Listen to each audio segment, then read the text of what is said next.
हेडलाईन्सचे प्रायोजक आहे NBC bearings, लांब पळण्यासाठी। मुख्यमंत्री एकनाथ शिंदे, देवेंद्र फडणवीस आणि अजित पवारांची वर्षावर 1.5 तास बैठक। 2 ते 3 दिवसात महायुतीचं जागा वाटप जाहीर होणार, सुनील तटकरेंची माहिती।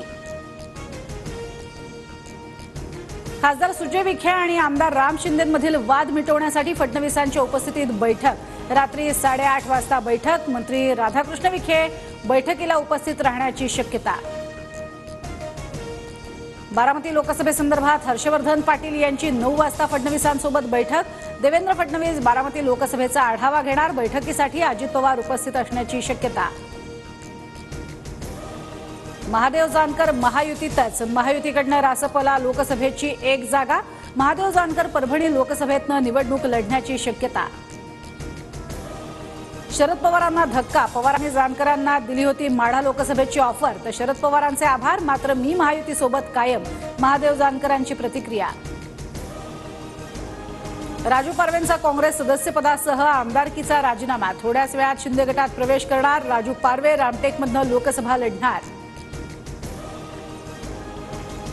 देवगिरीवर पार पडली अजित पवार गटाची बैठक। अजित पवार गटाचा 7 जागांचा आग्रह। बारामती, शिरूर, रायगडसह सातारा, धाराशिव, परभणी आणि गडचिरोलीची मागणी। 3 दिवसानंतर उदयनराजेंची अमित शहांसोबत दिल्लीत रात्री उशिरा बैठक। उमेदवारीबद्दल प्रतिक्रिया देण्यास उदयनराजेंचा नकार। अजित पवार गटाचा साताऱ्यावर दावा। उदयनराजे घड्याळ चिन्हावर लढण्यास तयार असतील तर अजित पवार गट उमेदवारी देण्यास तयार, सूत्रांची माहिती। दिल्लीमध्ये भेटीगाठी, उदयनराजेंना वेटिंगला ठेवणं हा छत्रपतींचा अपमान, उदयनराजेंनी याचा विचार करावा। संजय राऊतांची भाजपच्या भूमिकेवर टीका। प्रकाश आंबेडकरांनी एकतर्फी युती तोडल्याची घोषणा करणं दुर्दैवी। वंचितला 4 जागांचा प्रस्ताव कायम, ते त्यांच्या निर्णयाचा फेरविचार करतील, संजय राऊतांची प्रतिक्रिया। अखेर बारामती लोकसभेत महायुती धर्मात कलहाची सुरुवात। शिंदेचे नेते विजय शिवतारे अपक्ष अर्ज भरणार। पवार नावाची झुंडशाही संपवण्यासाठी भूमिका घेतल्याचा शिवतारेंचा दावा। आम्ही युती धर्म पाळणार, मात्र स्वतंत्र भूमिका घेण्यापासून कोणाला थांबवू शकत नाही। शिवतारेंबद्दल शिंदे गटाच्या संजय शिरसाटांचं विधान। कारवाईबाबत मात्र स्पष्ट बोलण्यास नकार। मोठ्या व्यक्तीचा वरदहस्त असल्याशिवाय शिवतारे बोलू शकत नाहीत। सत्तेतील व्यक्तीचा शिवतारेंवर वरदहस्त असू शकतो, अजित पवार गटाच्या अमोल मिटकरींचा दावा।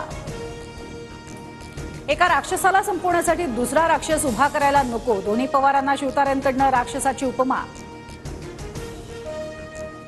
एका पवारांना थांबून दुसऱ्या पवारांना सोबत घेणं हेच भाजपचं गणित, विजय शिवतारेंचं मोठं विधान। मात्र एकाच वेळी दोन्ही पवार पराभूत झाल्यास अडचण काय, विजय शिवतारेंचा भाजपला सवाल। मोदीरूपी महादेवाच्या पिंडीवर अजित पवार रूपी विंचू बसलाय, चप्पल मारावी तर महादेवाला लागणार, ही लोकांची अडचण, विजय शिवतारेंची अजित पवारांवर जहरी टीका। ठाण्यात गुंडगिरी वाढल्याचं अजित पवार म्हणाले। अजित पवारांकडनं श्रीकांत शिंदेंना पाडण्याचं काम सुरू, जितेंद्र आव्हाडांचा अजित पवारांवर आरोप।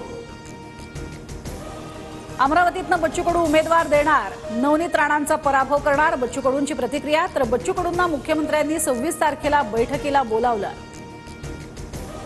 नवनीत राणांच्या जात प्रमाणपत्राचा 27 मार्चला निकाल लागण्याची शक्यता। राणांच्या बाजूने निकाल लागल्यास भाजपकडनं अमरावतीची उमेदवारी मिळणार, सूत्रांची माहिती।